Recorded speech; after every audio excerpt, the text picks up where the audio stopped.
Good morning, representing sunshine, Miss Melanie Ng. Now I want to do this move. I know. Now that Lennox is here. Well, you've got that boxer in you. You know what?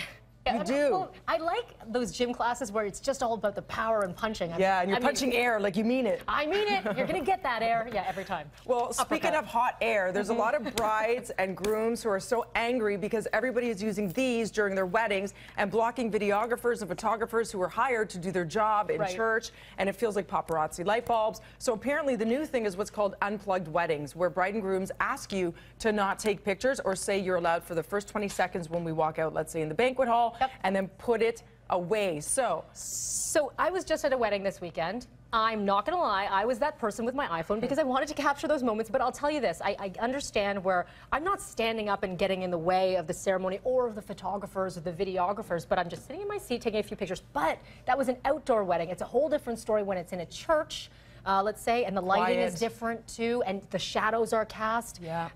And you're not supposed to take photos during a ceremony, a religious ceremony. For me, it's more so that I don't want people surfing the whole time, or like perhaps tweeting if you don't want your pictures to go out. Right. It's that sort of thing where, you know, is their phone going off to like cucaracha in the middle of the For me, it's all that stuff. Is that? I don't know, but you know what I mean. Yeah, yeah. So Winston, people are chiming in online. Do they agree with this unplugged wedding idea? A lot of people are saying, you know what, it's a given, you should put your phone away. But I think what the bigger thing is the iPads and the periscoping. I had someone who commented saying that people are now periscoping weddings. Uh-oh. Nobody wants to see, I don't think I'd want my wedding live streamed to the internet, to the world. Unless there's a relative who can't make it.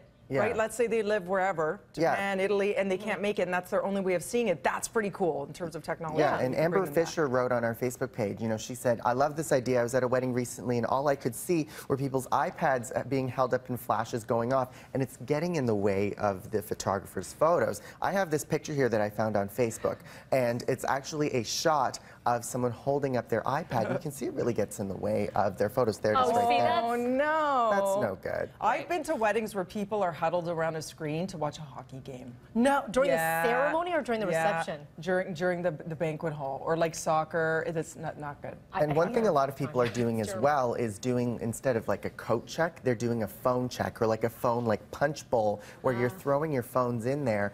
And you get maybe a certain period of time before the wedding to take all the photos you want. What's the punishment, though? Let's say it's an unplugged wedding, and I do the dishes, serve the food.